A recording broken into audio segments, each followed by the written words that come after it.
Bueno, y seguimos con más información en esta buena mañana para retomar uno de los casos que está dando que hablar mucho en Rosario. Este rosarino que después de haberse colocado la vacuna AstraZeneca contra el COVID sufrió un infarto y decidió ahora iniciar una demanda contra el Estado Nacional, contra el Estado argentino por las consecuencias. Bueno, nosotros ya estamos en contacto con Julia Canet, es una de las abogadas que lo representa. Julia, te saludamos, buen día. Gracias por el tiempo con el canal público. Hola, buen día. No, por favor. Bueno, Julia, a ver, toda una novedad de esta historia. Lo primero que se me ocurre preguntarte es qué aspectos ustedes analizaron de lo que les contó este rosarino que las hicieron considerar que había elementos para ir a la justicia. Mira, me gustaría aclarar un poco que el acceso a la justicia viene determinado por el propio procedimiento que el Estado Nacional estableció para este tipo de reclamos. A ver. Es decir, cuando este señor se infartó pocos días después de haberse colocado la vacuna de AstraZeneca, los médicos que lo atendieron en ese momento hicieron la comunicación pertinente al sistema argentino, en el cual se deben denunciar todos los efectos adversos.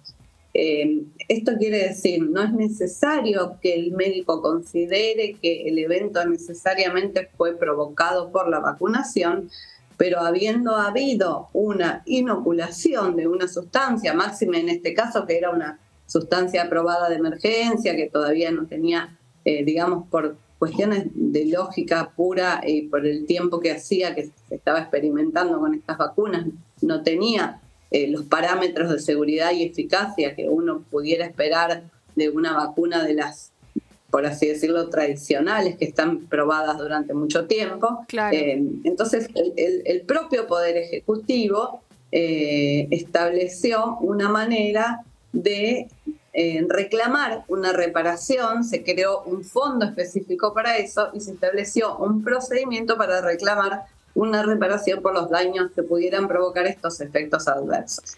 Así fue como los médicos hicieron la denuncia al sistema integrado, al CISA, que se llama, de este evento. Esto siguió después un camino institucional en el cual interviene inclusive la Superintendencia de Riesgos del Trabajo, hasta que la CONASEVA, que es la Comisión Nacional de Seguridad en Vacunas, se expidió diciendo que en general los dictámenes que yo he visto de la CONASEVA, en este caso y en otros, son similares, son muy cortitos, un parrafito donde dice que el evento no tiene nada que ver con la vacunación. Claro.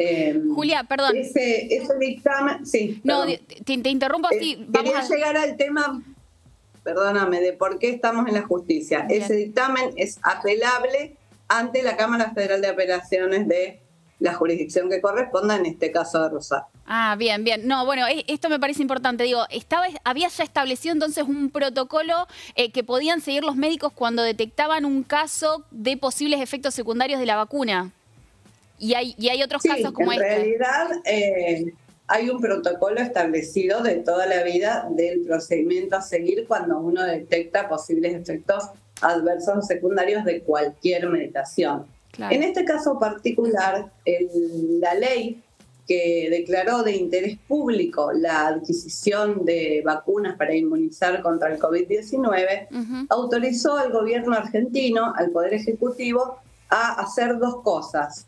Una, trabajar con cláusulas de confidencialidad en los contratos que se celebraran con los laboratorios, lo cual implicó que en ese momento no se pudieron conocer los componentes de las vacunas, los eventuales efectos adversos, ni tampoco, por ejemplo, los precios. Yo no sé si te acordás que se preguntaban, me acuerdo mucho del periodismo, cuánto se pagó por las vacunas. Sí. Y la otra cosa fue una cláusula de indemnidad patrimonial que le permitió al gobierno argentino asumir la responsabilidad de reparar los efectos adversos que se pudieran producir, desligando a los laboratorios de esa responsabilidad. Esas fueron dos cosas que estaban en la ley. En cumplimiento de esa ley, el Poder Ejecutivo dictó una resolución por la cual se estableció todo este trámite que yo te estoy comentando. Primero la denuncia del efecto adverso, después la intervención de la Comisión Nacional de Seguridad en Vacunas, claro. Y finalmente el recurso a la justicia ante la negativa de esta institución. Julia, ¿se podría plantear la discusión, me imagino, digo, a medida que avance la causa, de el distinto grado de responsabilidad que tiene el Estado y en este caso, ¿le cabe alguna responsabilidad a quien se colocó la vacuna o quien accedió a colocarse la vacuna o no?